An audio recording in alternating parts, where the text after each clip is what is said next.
Hello and welcome to Genetics Part 1. We are going to be taking a look at genetics, and we're going to do this in two parts. In Part 1, we're going to take a look, starting with an overview of what is genetics, and then we're going to get into some of the details behind how it works, starting with the structure of our DNA, and ultimately working into how the DNA actually codes for information in the cell. So let's just go ahead and jump right in and get started here. So, as you can see from the definition here, genetics is a branch of biology concerned with the study of genes, genetic variation, and the hereditary in organisms. So, as far as the genes themselves go, you can think of this as the study of the DNA. And we'll get more into genes here, but this really is the heart and soul of what genetics is all about, the study of the genes themselves. And we're familiar with these terms. We've all heard of good genes and bad genes. We know these are sort of what make up who we are. But we'll get into more of that. That's a big part of it right there. But then another aspect is genetic variation, differences in DNA sequences. So this can occur between individuals or different species, and any different species will have vast differences, or I should say relatively big differences. And then between species, there'll be slight differences. And then the other aspect of genetics is a big part of it anyway, is how DNA is passed from one generation to the next. For example, why are you similar to your parents, but at the same time different from your parents? Why do you have things in common with people on your side of the family? And why are you different from people who you're not related to? These are things related to how heredity is passed on. So genetics has further things in common, or further aspects we can get into rather. The structure and function of genetic material really gets down to the building blocks of DNA itself. The expression of genetic traits has to do with terms called transcription and translation. We'll get into this in part 2, but this really has to do with how the body is actually able to make the protein workers of the cell. And in the last chapter, 7 and 8, we looked at how your enzymes function and how metabolism works, and how those proteins themselves are actually made, how the enzymes are made, is actually from gene expression, transcription, and translation. So that'll come in part 2. And then the change of genetic material, in this case in relation to mutation and potentially epigenetics. So mutations will be a big focus in the class here, and we'll look at how this material changes over time. So those are some further aspects of study within genetics. Now, further, genetics is a study that can always be looked at in broad context or in more specific context. So from a broad standpoint, we can look at organismal genetics. And this is how the genetics takes place, or how the sequences of DNA relate to the traits on an entire organism. This was the way DNA was always studied initially. People would sort of observe traits at the organismal level, and they recognized over time that the offspring were always similar to the parents. And so in this sense, in just sort of recognizing those similarities, they were sort of studying organismal genetics. And humans have been doing this since the beginning of time, breeding dogs, breeding plants, observing the traits of their fellow humans. All of this is sort of done on a broad organismal level. As the scientific knowledge advanced, people started to actually realize what was going on, they started to look at things more on the cellular level. And this really took place after the discovery of cells and after the discovery of microscopes, but they started to look at the individual cell level of genetics. Later that advanced into the chromosomal level, recognizing that the cells themselves had parts of the DNA fragmented into what are known as chromosomes. And then later, and where the study exists largely today, is on the molecular gene level, where we can actually study the DNA in its most specific basic components. So starting really from in the backwards direction here, at the molecular level, you get down into all the specific details. And as you work up in levels, chromosomes, cells to the organism, everything becomes more broad and less defined. And so technology allows us to really pry into the detail here at the molecular level, but prior to that, most of our historical understanding of DNA really has taken place at the organismal level. So I'll try to approach from both aspects here. Okay, so getting into the next part, we're going to look at the genes themselves. So as I said before, genetics is really the study of our individual genes in terms of really what we're actually getting to in the study of genetics. So from that perspective, then, genes can be looked at from sort of two perspectives. One was the classical perspective. And again, this goes back to before they really understood all the details of our genetic structure. I mean, going back into the early 1900s to the mid 1900s, before they really even began to understand our genetic structure. So from this time period, we can sort of look at things from what's referred to as the classical genetic standpoint. And from that perspective, a gene can be defined as the fundamental unit of heredity responsible for a given trait in an organism. And the key part of that is a fundamental unit of heredity.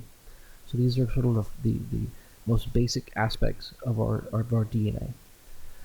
Now this is not necessarily wrong today, but it's now recognized to be sort of incomplete. It doesn't tell us the full picture of what's going on. But from that perspective, you might think of DNA giving traits, like in the example I put up here, freckles versus no freckles. So different genes can provide for traits like freckles, like eye color, like hair color, like height, like body type. And these are all convenient examples that we can sort of point to and say, yeah, our genes are what are responsible for freckles or eye color. And it's not, again, it's not wrong. It's just that in reality, it's a little more technical than that, but it's a great starting point. And this is sort of how people understand genetics from an everyday basis. We all know our genes are what make us who we are. We talk about it in everyday sort of conversation, and so we can all sort of relate to our DNA being responsible for who we are at this level. If you really get down to it, though, and as we'll try to unpack as we go here, these traits are all the consequence of molecular processes in the body. Freckles, for example, are the result of pigments that are deposited in different parts of our body. Hair color, eye color, these are all the result of different proteins and the different functions of how proteins are expressed.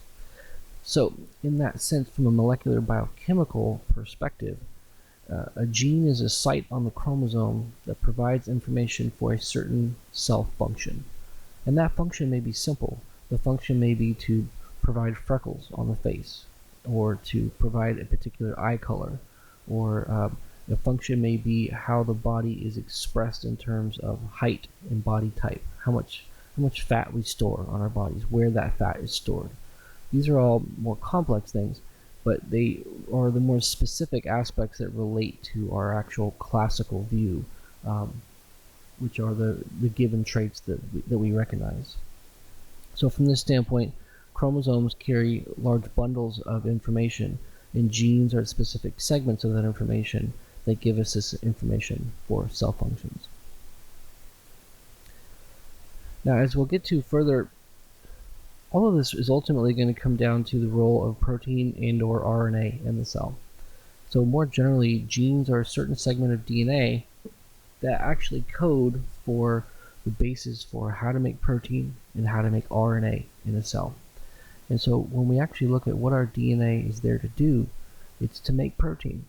And then protein is going to sort of take over and provide the functions of the cell and all the traits of the cell and all the things that ultimately relate to who we are, what we look like, how we behave, and every aspect of our entire body is ultimately coded by aspects of RNA and protein. Certainly not a convenient way to look at it, but it is the more technically accurate way of looking at it. So again, that's not going to make sense right away, but we'll try to unpack that further as we go here. So my goal over this next part of this part one, and ultimately in part two, we're going to have to do this in two parts. But my goal over part one and part two is to try to make more sense of that, because again, I'm acknowledging here that probably doesn't make sense to you right away. So let's go a little bit further here. So when we look at our genetics, there are two terms that we can use to further describe what's happening here. One is called the genotype, and the genotype is essentially the makeup of the actual DNA itself, and we'll get into more of that But what is the actual information? What does that information look like? And what is the actual structure of that information? So it's the actual genetic makeup. Phenotype is the more convenient aspect, which refers to the observable trait that results from the genotype itself. So the trait resulting from the genotype. So another way to think about it is this is the way that the genotype is expressed, or the way it appears in the body. So the best way to think of this is when you think of something like a hair type. Hair is a physical trait, something that we can observe. Hair color is an example of phenotype. So you might have a dark hair, and you might describe your dark hair as a dark hair phenotype, just sort of speaking loosely here. The genotype itself, however, are the genes within your chromosomes that actually code for the characteristics on the biochemical level that relate to that phenotype. So, for example, we can have different colors of mice and rats, and they all have similar genes, a similar genotype, but the specific differences in their genotype give rise to the differences in the phenotype, which are the colors of their hair follicles themselves. So the genotype is the information in their cells, the phenotype is the actual color of the hair as it's expressed.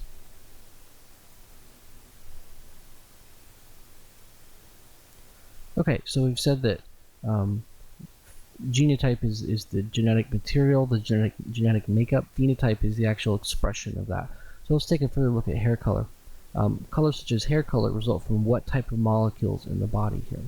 So going back to the idea that our body provides information for how to make proteins, hair color is actually the result of proteins called pigments. So proteins called pigments are actually what result in our hair color, or different colors in general,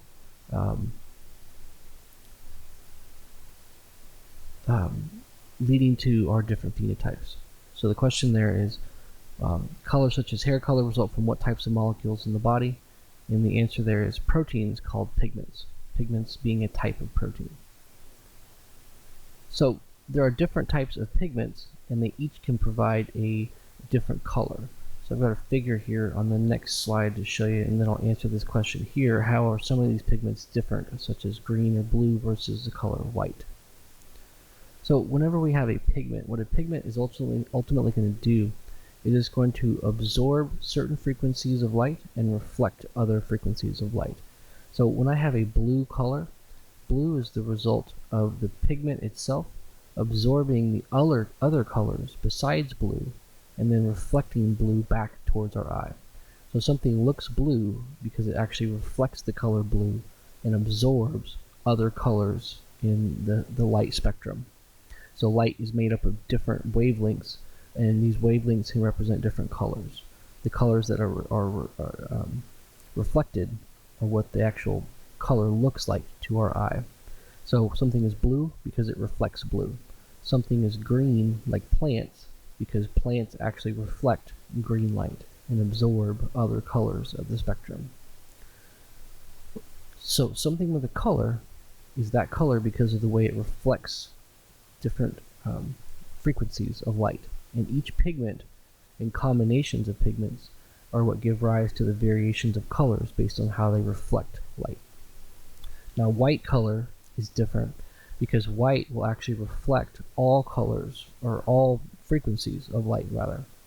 So our eye sees something as a like paper white, pure white color, due to the fact that we're actually reflecting all of the different frequencies of light, as opposed to only some and absorbing the others. So blue looks blue because it reflects blue light.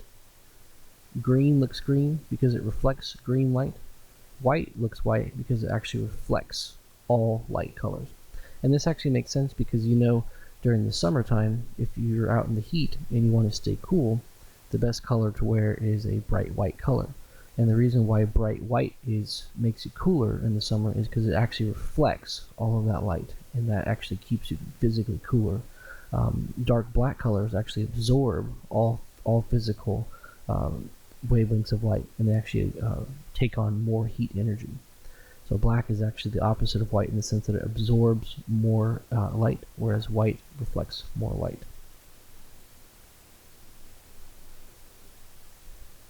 Okay, so I hope that makes sense to you, but to repeat it one more time, greens and blues reflect the frequencies of light, green and blue, and white reflects all frequencies of light. So, and the point of that was to reference the fact that your gene can code for proteins, and then the proteins can actually physically affect the way you look. So genotype is the coding, phenotype is the way, in the case of color, that the pigments reflect the colors of light that give us the characteristics that we all have, like the colors of the mice here. Different pigments are reflecting different colors back to our eyes, and that's the result of the genes in their chromosomes that code for those protein pigments.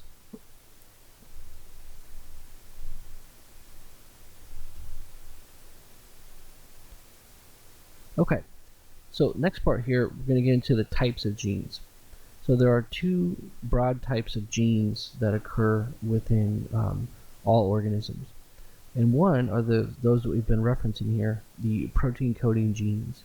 So these are genes that code for proteins in the cell. And these are more specifically known as structural genes. These are sort of the most basic genes as far as the concepts go.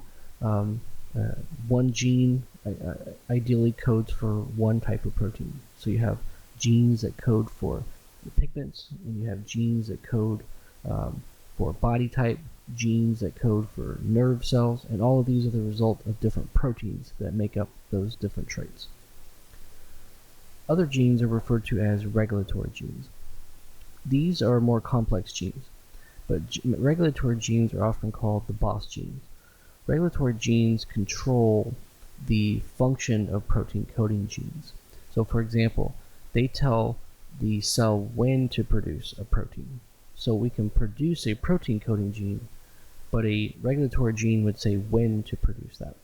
So for example, during development, when you're growing from an embryo to a fetus and from a fetus to an infant, you're producing different proteins than you're producing when you're 30 years old or when you're 50 years old. Your body has different regulatory genes that control when different proteins are going to be produced. So you're going to be producing more proteins in the bones when you're growing at a young age than you are after you've reached full development in your 30s.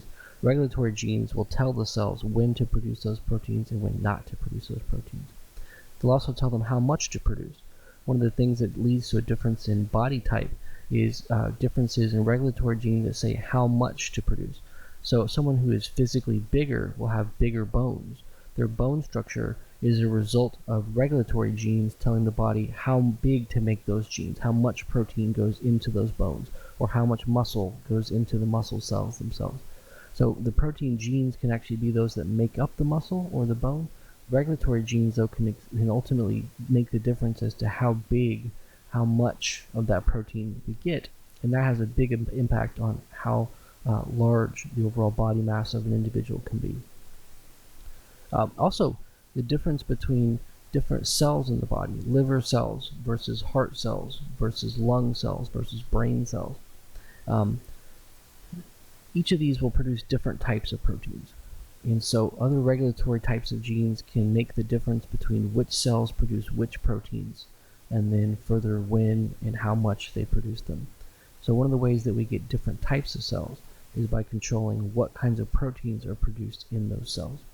So the actual protein coding genes themselves are often referred to as structural genes. The regulatory genes are often referred to as the boss genes or the master genes that control the when, the where, and the how of these protein coding genes.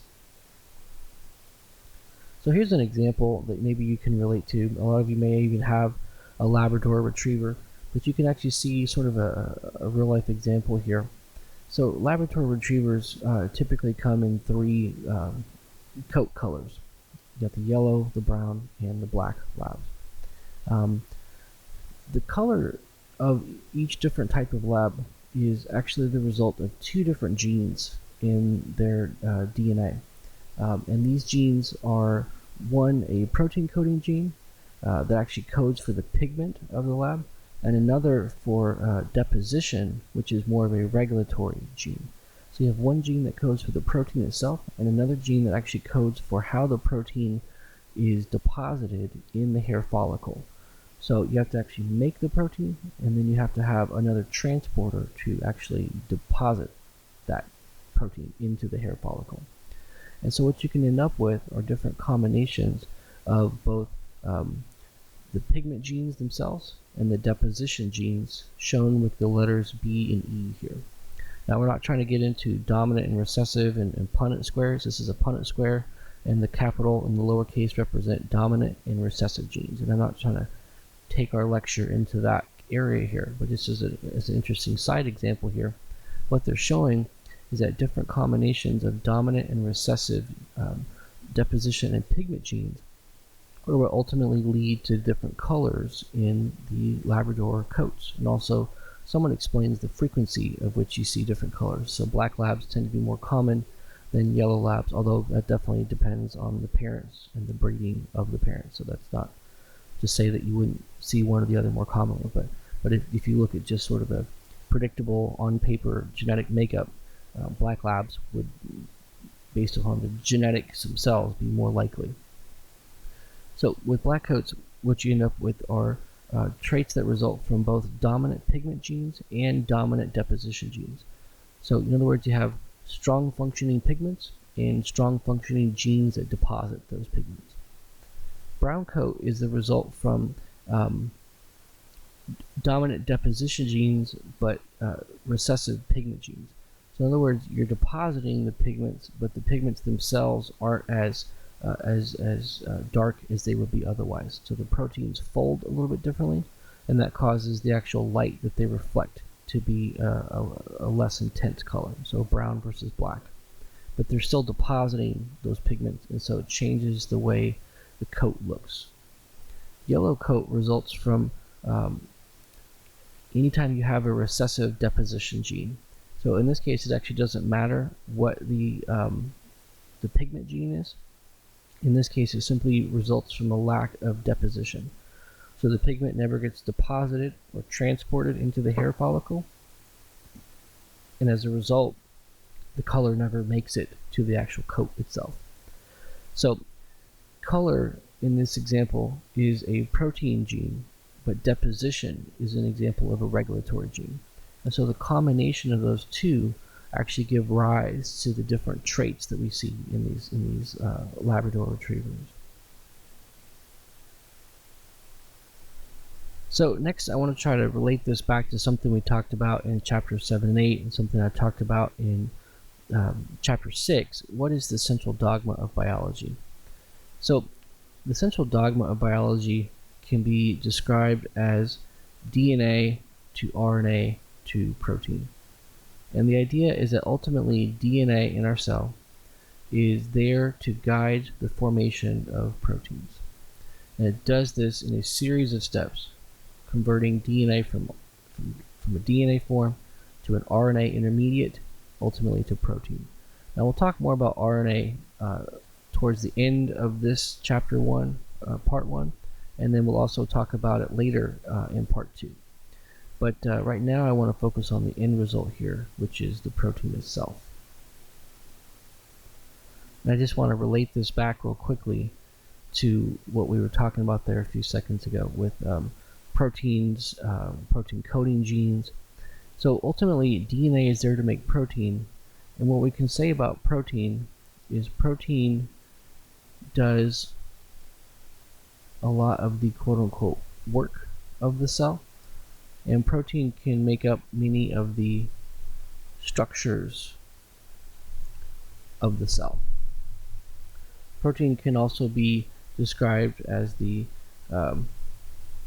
characteristics or the characters of the cells themselves. So ultimately, work, structure, characteristics, different attributes are either directly or indirectly the result of protein. So our DNA is ultimately here to guide the formation of these proteins. And those proteins, and admittedly in mysterious ways, make up the work, the structure, and the character of the cells. So that's kind of the idea behind what our DNA is ultimately there to do, to make protein. Now, one thing that has changed in our understanding of the central dogma, how has our understanding of this changed with new research? One thing that has changed is they now recognize that RNA itself, this intermediate that we haven't even yet talked about, RNA can actually do a lot of the work, and it can actually make up different aspects of the structures and characters in the cells. Not so much in a direct way, but in an indirect way. So it was always described in the past as protein essentially does everything, and RNA is just sort of an intermediate. And what they now recognize is, while that's still largely true, there's more to RNA than what was previously thought. And so RNA actually does a lot of the work in the cell, and specifically more in reference to the work itself. Not so much the structure, not so much the character, that really is more the result of protein. But this quote-unquote work is actually a large part conducted by RNA, which was thought in the past to sort of be just an intermediate, a stepping stone to the end, and is now recognized to do much more than that. So that's going to not be something that we get into too much more in this class, but I wanted to point that out, is that while proteins do ultimately carry out most of the functions that we're familiar with, some of the least familiar, some of the more difficult to understand aspects of cell regulation especially occur from RNA. A lot of this work in the cell takes place from RNA. Okay, so next I want to talk about the structure of genetic material. And this will take us to largely almost close to the end of part 1 here. So in order to understand how our genetics works, you kind of have to understand the basic aspects of the genetic material itself. So for example, start with what is the actual raw material of our genetic makeup. And the raw material is a structure called DNA, as we've already touched on here. DNA, however, further consists of individual building blocks called nucleotides. Nucleotides are the actual units of DNA that are ultimately the raw material. Furthermore, there are 4 nucleotides, and we'll start the discussion by just simply calling them by their letter names, A, T, C, and G. But they have a physical structure, and you can sort of see that represented by this basic figure here, and we'll unpack that more going forward here in the next slide. But the structure of the DNA, physical structure, will actually relate to the way that our genetic material itself is expressed into protein. So we'll start unpacking that in part 1, and then we'll finish that in part 2. So there are 4 DNA nucleotides, and on the last slide I described them as A, T, C, and G. Here we can describe them further as adenine, A, thymine, T, guanine, G, and cytosine, C. Now, I won't make you spell these out, but be familiar with the way they're spelled, and more importantly, the letters that are associated with each term there. So these are chemicals. So these are like the names of the chemical structure of each of these. Now on the right here is a figure, sort of a generic figure representing what a nucleotide looks like in just a basic block illustration here. But what we can see is that each nucleotide has 1, 2, 3 components. And these components are called the nitrogen base, the deoxyribose sugar, and the phosphate group. So we have 1 part, 2 part, 3 parts to each one of our nucleotides here. Now, of those 4 nucleotides, this part here, the sugar and the phosphate group, are going to be identical in all 4 of these. In other words, there's no difference between the phosphate and the sugar groups of each. What will differ, however, is the nitrogenous base. This part here is more of a variable group, meaning it's different for each of the 4 nucleotides.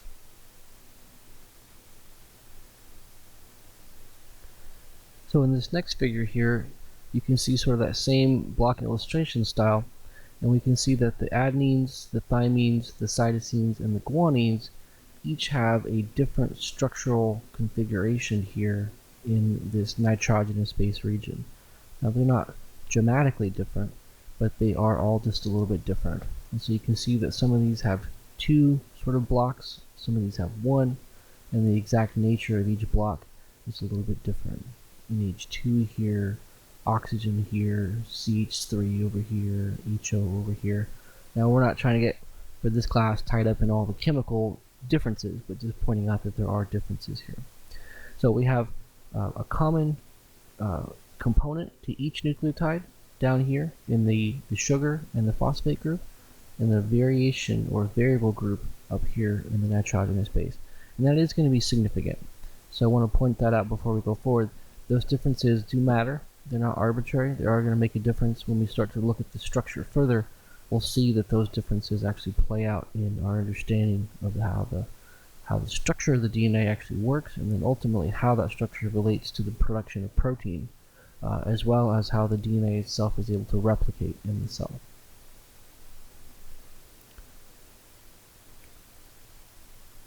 Now ultimately we are going to see that these nucleotides, you can see in this figure over here, these little letters represent the individual nucleotides here.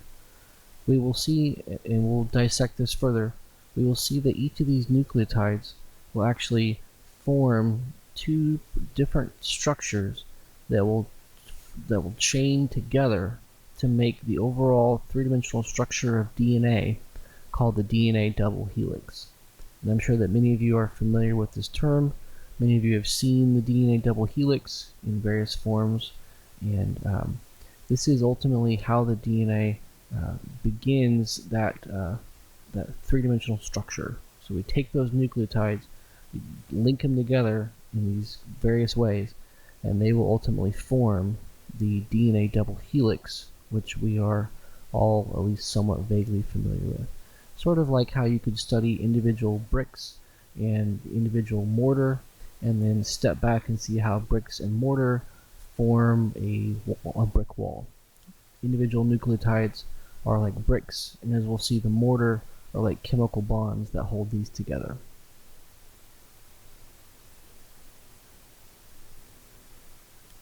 So there are 2 structures in the DNA double helix that will ultimately come together to form the overall structure. One is called the primary structure. Primary structure results from the sequence of nucleotides in the DNA backbone. This is often referred to as the phosphodiester backbone. And when we look at the DNA double helix here, we can see it's twisted, and this figure here shows it in the atomic form, and then more of just a basic illustration form here. And then what it does is it unwinds that helix and kind of flattens it out for us right here, so we can sort of see it without the twisting helical nature to get a better depiction of it. And when we see it like this, what we recognize is there are 2 strands of the DNA twisting together. Each one of these strands is referred to as a backbone, and so there are 2 backbones of the DNA, each one called a phosphodiester backbone. And the reason why it's often referred to as the phosphodiester backbone is because the links that form each nucleotide to the next, going up and down this chain like this, are made from phosphate bonds. And so these are referred to as a phosphodiester backbone in reference to the types of bonds that hold them all together. So we have one phosphodiester backbone here and another phosphodiester backbone here. And so we could, and as we'll see here, we can actually take apart a DNA molecule into 2 strands, and we can see then that each strand represents 1/2 of the DNA molecule, each half being an individual backbone. Now, another type of structure connects these 2 backbones together, and this is referred to as secondary structure. So secondary structure connects each of the two backbones together. There's another kind of bond here called a hydrogen bond that is going to link each of these two backbones together. And as we'll see going forward here, there will always be one nucleotide on one side of the backbone and another nucleotide on the other side of the backbone, and these will always be right across from each other, and wherever they link up there will be a hydrogen bond that connects them. And so the series of hydrogen bonds that connect each of these together form what's referred to as the secondary structures. So primary structures make up the individual backbones, secondary structures make up the hydrogen bonds in between them and connect the two together.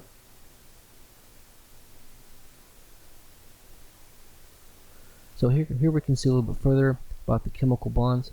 The primary structure, whenever we have A's, C's, G's, and T's in our sequence, there will be a phosphate group here in between these two nucleotides, and these phosphate groups are interchangeable in that a bond can form between any of these two nucleotides. And what this figure is trying to show is that we can link up the phosphate bonds. And so the way it works is a phosphate will hang off of one nucleotide here, and that phosphate will act as sort of a sticky attachment point for the next nucleotide in that sequence. So the phosphate group of one nucleotide acts as a bonding site for the nucleotide on the next here. And so we can link these up with these phosphate groups on each nucleotide. And this is why I said it's important to recognize that because all of the nucleotides have the same phosphate groups and the same nitrogenous base, which is shown here in yellow, these are all interchangeably interlinkable. We can form phosphate bonds between any two of the four nucleotides. So I can take a thymine and a guanine and adenine, a cytosine and an adenine and a cytosine. Any two of these nucleotides can form a phosphate group, a phosphate bond with any of the next in the chain, and these will individually start to make up the backbone on each side of the DNA molecule.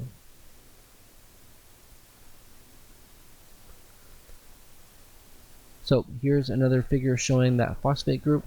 They're identical, and so as a result we can start to link these together. One phosphate group to this, the S here stands for the sugar, deoxyribose sugar. One phosphate linking the next along with those sugar groups all up and down that chain. And here we can see these are the variable nitrogenous base groups that give us the different types of nucleotides, the G's, the T's, the A's, and the C's.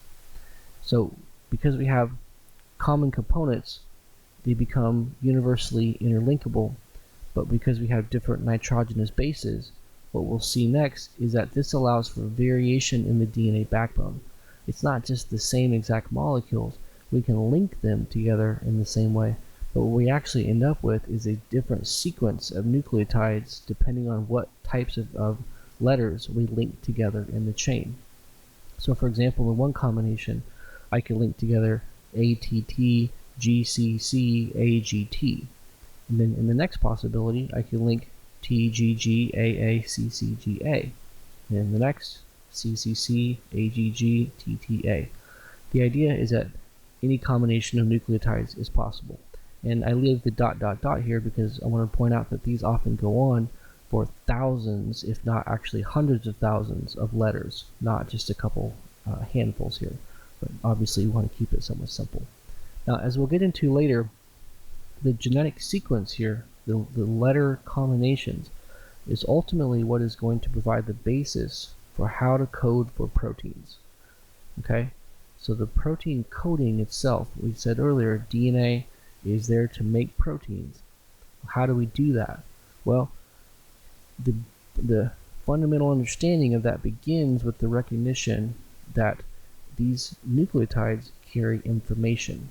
And the information is actually in the form of the different sequences of these letters.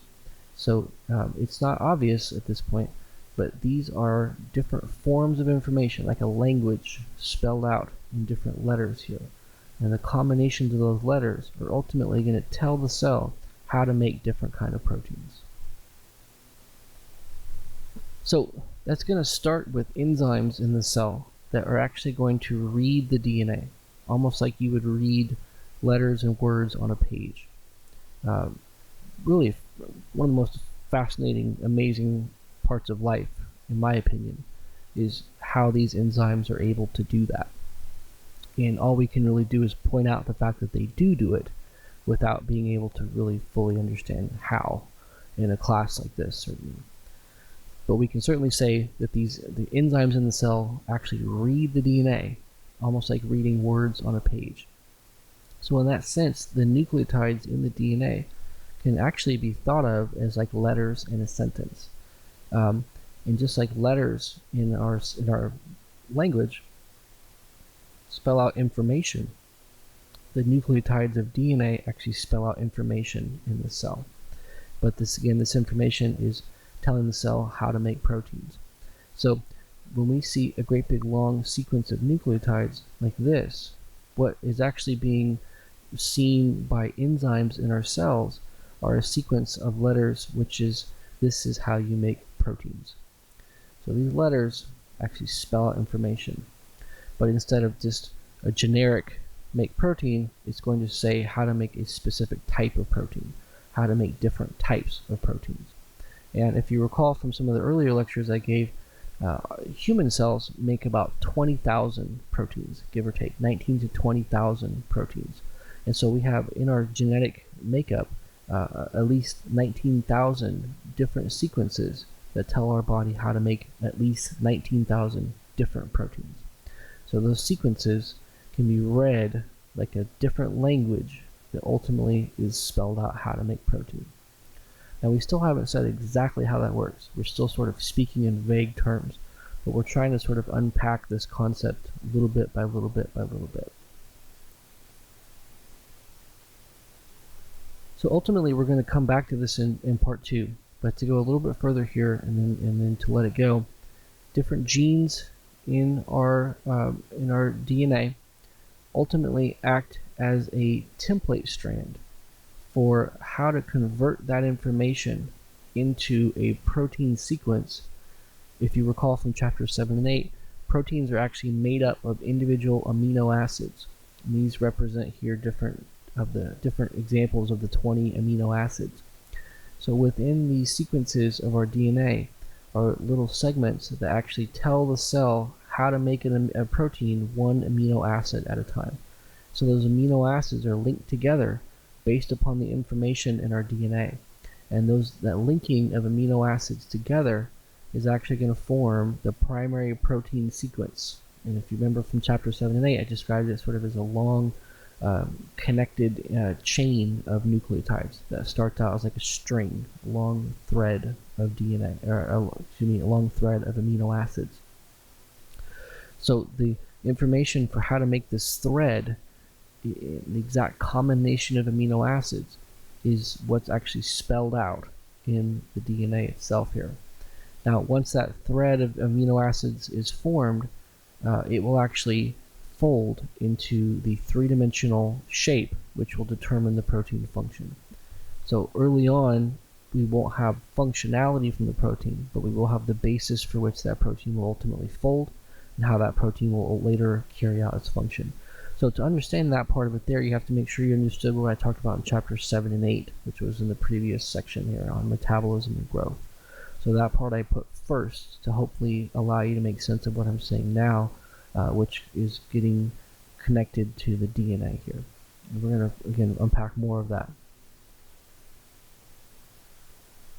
Okay, but just to back up here to reiterate one point, this protein sequence is based upon the primary structure of the DNA.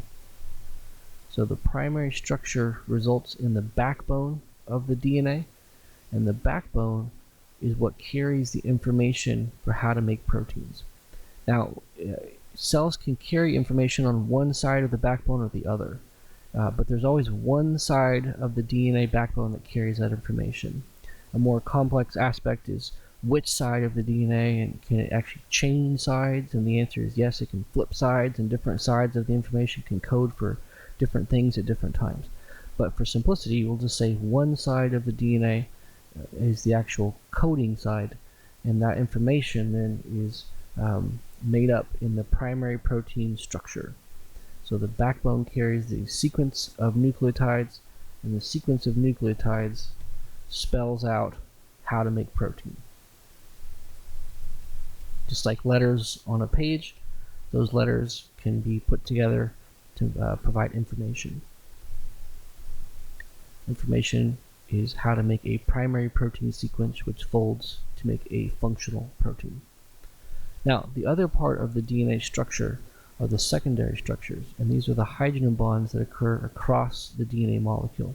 So where we have a sequence of nucleotides making the backbone here, we have secondary structures that connect each of these nucleotides in the backbone together.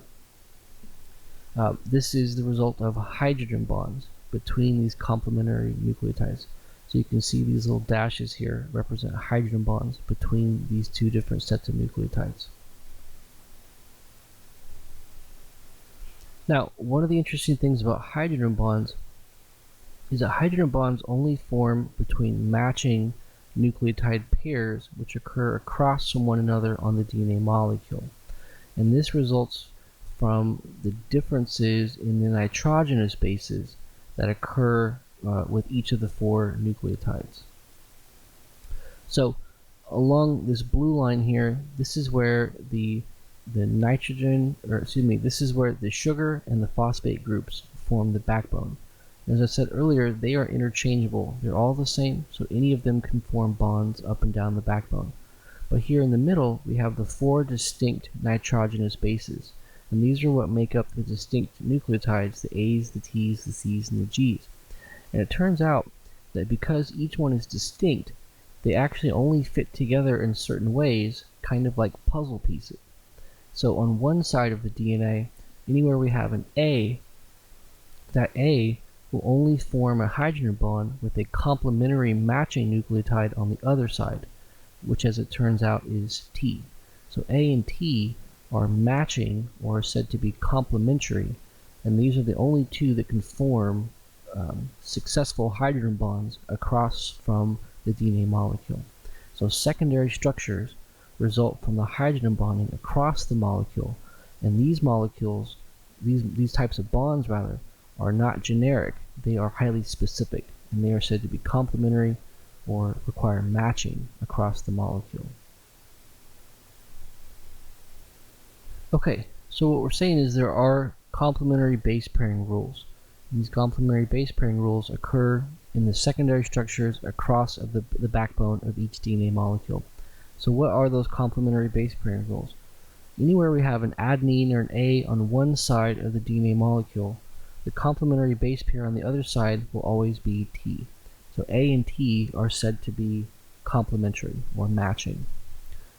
So that goes in both directions. If I have an A on the left side of the backbone, I'll have a T on the right side, and vice versa. And therefore it follows that if I have a C on one side, I'll have a G on the other. If I have a G on one side, I'll have a C on the other. So these are the complementary base pairing rules. A and T, adenine and thymine, are complementary, and G and C, cytosine and guanine, are complementary. Next question here is, why is complementary base pairing important? So complementary base pairing is important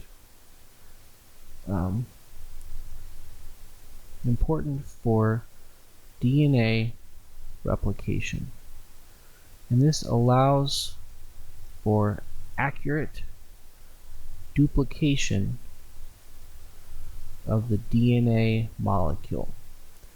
And as we'll show here in a second, this is accomplished by what's referred to as semi-conservative replication. By semi-conservative replication. So ultimately, it's important for DNA replication.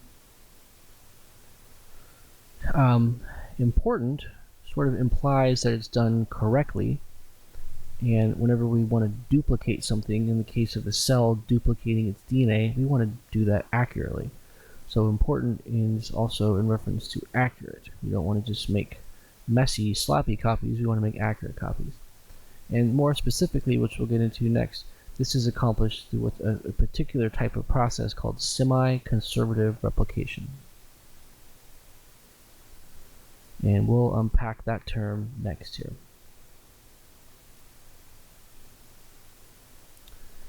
Okay, so DNA replication is said to be semi-conservative.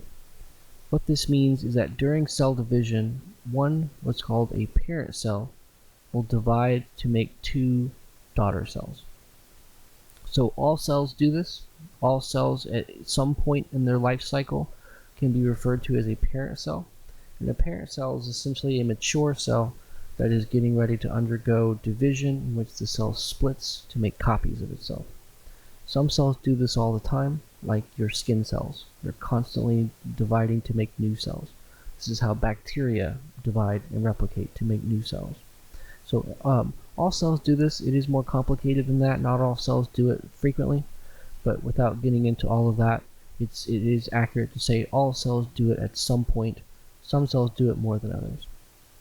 But they have to be able to copy themselves at some point. And so the way it works is that a parent cell will use the DNA that it has at that moment as a template for the synthesis of new DNA in each of the two daughter cells. And so what that's going to look like here, as I'll show you on the next slide, is that our two DNA backbones will be split apart, and we'll use the complementary matching to create new strands using the original templates as a point of reference for copying. Okay, so here's just a short little sequence of what our DNA might look like in our parent cell. We can see the complementary base pair matches between A and T and G and C, etc., all the way down.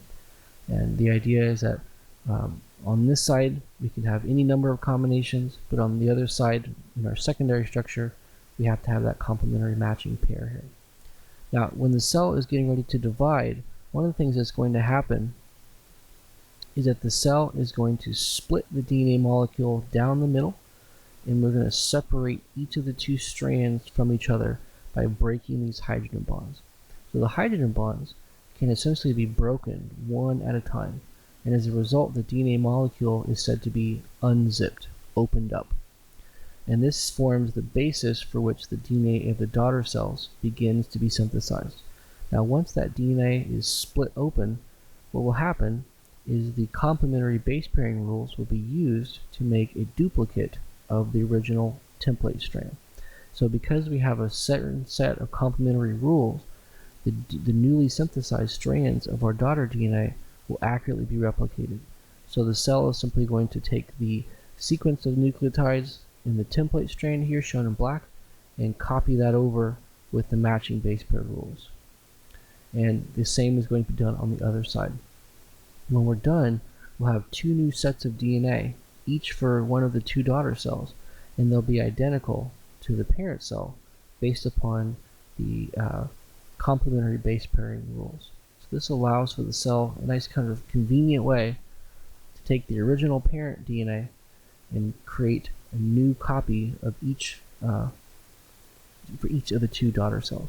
And what's interesting about this, back up here real quick to show the last figure. What's interesting about this is that the daughter cells will physically carry some of the same nucleotides from the parent cell.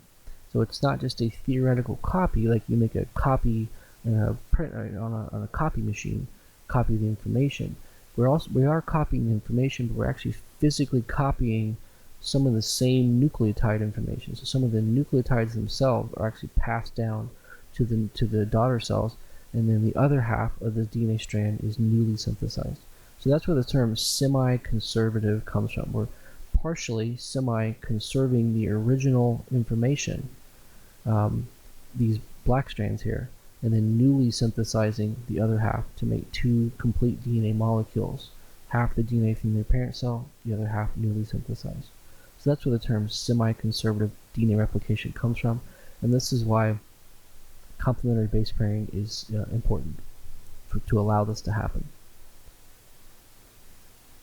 Now, there are probably several dozen different enzymes and structures involved in the cell, but there are 3 that are the most significant overall, and I'm going to point those out here. Really the biggest and most significant that does this complementary base pair matching here is called DNA polymerase. So what DNA polymerase does is it actually binds to the DNA, moves up and down the DNA molecule, and pulls new nucleotides to create that new strand. So this is the enzyme responsible for adding nucleotides with the complementary base pair matching. Helicase is an enzyme that splits the DNA molecule apart. So it separates the 2 strands and allows the hydrogen bonds to be broken. It unzips the DNA molecule, as it says there. Throughout this process, DNA will have to be cut and then sealed back together. And a big part of this sealing is an enzyme called DNA ligase. Anywhere we have to cut DNA, DNA can be sealed back up with the enzyme DNA ligase. Now there are many other enzymes involved, but we're not going to mention any others. We'll keep it relatively simple with just those 3 there. Okay, the last thing I want to touch on in part 1 is the function of RNA. And this will be a sort of a segue into part 2, in which we'll talk more about RNA and how it actually plays a role in the process of producing protein. So we're not done talking about protein production yet, so we'll sort of set that discussion up further with the role of RNA in the cell, and we'll finish out our discussion here for part 1. So RNA can be described as an intermediate molecular structure between DNA and the formation of protein. So in order for the genetic code to be converted into protein, it must first be converted into the RNA intermediate. RNA will actually do a variety of things, but one of the most minimal things, one of the first and foremost things it will do is carry that genetic message to the ribosomes where proteins are synthesized. So if you recall from our discussion on cell structure, for eukaryotic cells especially, the DNA is held inside the nucleus.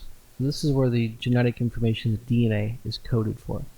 But protein synthesis occurs with ribosomes in the rough endoplasmic reticulum, and some of those ribosomes can be scattered in the cytosol as well, the cytoplasm. So we have our information here sort of stored in the warehouse of the nucleus, but we actually have our protein factories, our protein synthesizers, here in the cytoplasm outside the nucleus. And there's a distinct sort of barrier in between here. So the DNA does not actually leave the nucleus, and the ribosomes do not actually come into the nucleus to synthesize protein. So they're 2 distinct locations. And so what we're going to see is that RNA acts as the go-between between these 2 distinct locations. We can think of the nucleus in this context as sort of the information warehouse, and messenger RNA is sort of a transport vehicle to deliver that information to the site where it will actually be utilized to make proteins. So when we say it's the intermediate, it is quite literally the intermediary by which the information is carried to the location where protein synthesis will take place. So don't forget, ribosomes are what make proteins. And so we haven't really said much more about that yet. That'll come in part 2. How exactly they do that is a discussion for part 2. But sort of queuing it up here, RNA will play a role in initiating protein synthesis, which will take place with the ribosomes. So the information is in the cell, and the RNA acts as the intermediate between that process. Now there are 3 types of RNA that will play a role in the synthesis of protein. The first is called messenger RNA. And so this is actually the form of RNA that actually carries that message. So we have information in the DNA that says how to make a protein. What we're going to do is we're going to convert that information into the RNA intermediate. It's essentially going to carry the same information, but it's going to be converted into a different form first. So you might think of how you have information on your computer that you type into an email, and then you send the email to a recipient. And the information doesn't necessarily change, but the email service has to convert that information into a different form to send it across the web to the recipient. So there's sort of a process by which the information is converted from one form to another, but when it shows up on the other end, the information hasn't really changed. It's just been simply transmitted from one form to the other. So messenger RNA is kind of that intermediary form where the information is converted and then transferred. And again, part of this is because the nucleus simply doesn't allow the DNA to exit, but it will allow the messenger RNA to exit. So what you can see here is the DNA is being converted into messenger RNA, and then the messenger RNA carries that message into the cytoplasm. Transfer RNA is going to be a more complex role, but transfer RNA is actually going to carry the individual amino acids, which are the building blocks of protein synthesis. So when we look at how a protein is made, it's made up of individual amino acids. And we've already said that the DNA carries the information for how to make a protein. Well, when you get down to it, what you really have to do is build a protein one amino acid at a time. And transfer RNAs are going to play an integral role in that process. And so they're actually going to carry amino acids to the site of protein synthesis, which is the ribosome, which this figure here, this blue thing here, is supposed to be the ribosome. There's a third type of RNA called ribosomal RNA, which is actually a type of RNA that is part of the building blocks of the ribosomes themselves. So the very ribosomes themselves are actually made up of a kind of RNA called ribosomal RNA. Now each of these have a little letter and then the capital RNA next to them. So mRNA, tRNA, and rRNA are abbreviations for the types of RNA that you see here. Last thing about RNA, and we'll wrap this up. RNA is very similar in the chemical structure to DNA. And if you look here, we see some block diagrams of DNA over here and RNA over here. And DNA actually stands for deoxyribose nucleic acid. And this is a term here for the individual deoxyribonucleotide. So DNA stands for deoxyribose nucleic acid. RNA stands for ribose nucleic acid. And the difference is that DNA is built up of deoxyribonucleotides and RNA is built of ribonucleotides. And the key part, deoxy, is the difference between them. So deoxyribo versus ribonucleotide. And what we actually see is that in each of them we have one difference, which is an oxygen, which is absent in the deoxy and present in the ribonucleotide. So the name is actually describing the lack of an oxygen, deoxy, removal of an oxygen, at this one little site on, this is the sugar here, the sugar component of the nucleotide. So we have really what are essentially almost identical molecules made up of a sugar, a phosphate, and a nitrogenous base, but the difference has to do with the actual chemical oxygen right here on this one position. Now, not being a chemistry class, we're not going to harp on that anymore, and I already have there, but that little difference does give rise to the properties of RNA and how they behave differently. So RNA, interestingly, also has similar nucleotides. So just like we have the 4 nucleotides of DNA, we have 4 similar nucleotides of RNA. Adenine, guanine, cytosine, but instead of thymine, T, we have a 4th one called uracil, or U. So when it comes to RNA, we have almost identical structure, slightly different, and we have almost the same 4 nucleotides, but we have a replacement for thymine, which is uracil. So in nature, we don't see a thymine equivalent, we see a uracil replacement. But for the other 3, adenine, guanine, and cytosine, they have the exact same nitrogenous base up here as you have for both the DNA and the RNA forms. The only difference between the RNA adenine and the DNA adenine is this H versus the OH right here. So an adenine DNA and an adenine RNA would be identical except for this one little oxygen right here. And that would be true for the adenine, the guanine, and the cytosine. Uracil would also have a difference, but what you would see is that the thymine nitrogen base and the uracil nitrogen base would not be the same. They would be two different nitrogen bases, and hence they are not called the same thing. So RNA has a difference in the way the chemical structure is made up in the 4 different nucleotide bases. Other significant difference, because of that OH versus the H in the RNA and the DNA, RNA is a little bit less stable than DNA, and as part of the result of that, RNA is always going to be single-stranded, outside of very rare exceptions. There's almost always an exception. So take the rare exceptions out of this, and essentially RNA is going to always be single-stranded. So whereas DNA forms a double helix with 2 backbones connected down the middle by hydrogen bonds, RNA does not do that. RNA does not form those double-stranded forms like we see in DNA.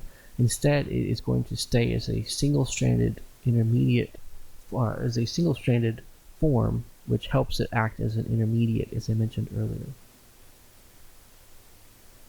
And to finish this up, and what we'll pick up next time, just like DNA has complementary base pairing, DNA and RNA can form complementary base pairs with each other in similar but slightly different ways.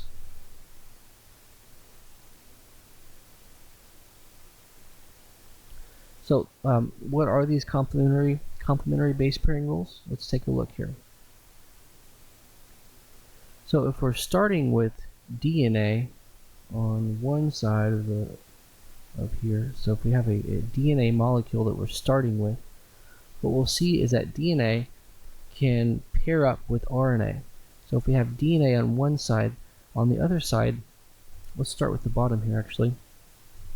If I have a C on one side that's based on a DNA nucleotide, I will have an RNA G on the other side. So I would have a DNA with the deoxynucleotide here, and then I would have an RNA with the ribonucleotide here. But the G and the C are still complementary.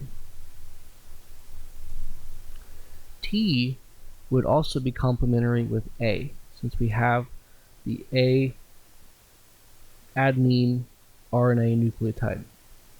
So T, where we have a T on one side, the A in the RNA form would apply on the other side. The main difference is that since we don't have a thymine equivalent in the RNA, anywhere we would have seen a T over here, instead we will have a U for uracil over here. So A and U pair up whenever we're converting from DNA to RNA. Otherwise, if I have a thymine over here, I still have the RNA adenine over here, and my G's and my C's are the same across each form. So somewhat confusing there, but whenever we convert from DNA to RNA, which by the way is what we're going to do with our central dogma, recall that the central dogma, we're going to go from DNA to RNA, and essentially this is where this is going to come into play here. What's going to happen is we're going to see our DNA sequence is going to be converted into the complementary RNA nucleotide sequence using the same sort of complementary base pairing rules. So, for example, if I have a sequence of DNA in my DNA template that says AA, GG, CC, TT, if this is the DNA form here, what I'll see in the RNA will be UU, CC, GG, AA. And that will occur when we convert DNA to RNA. So that message will go from one version to another, RNA being the intermediate version. So just sort of like I said how a computer converts information from one form to the other, ultimately the information is not changed, it's just converted. That's what's going to happen when our DNA is converted to RNA. We're going to take the information in the DNA and convert it to a different form has the same meaning, but now exists in a different version, a different format, which is now in RNA. So we'll come back to this in part 2.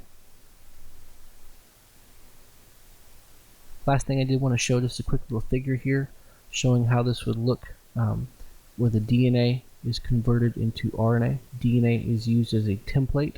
It is actually opened up by the enzyme helicase, and one side of the DNA can be used as a template to make RNA using those same complementary base pairing rules there. At the end, you'll have a single-stranded version of RNA which carries the information for how to make a protein, which is based upon the amino acid sequence. So that's where the conversion between RNA and the complementary DNA-RNA base pairing rules will apply when we convert DNA to RNA.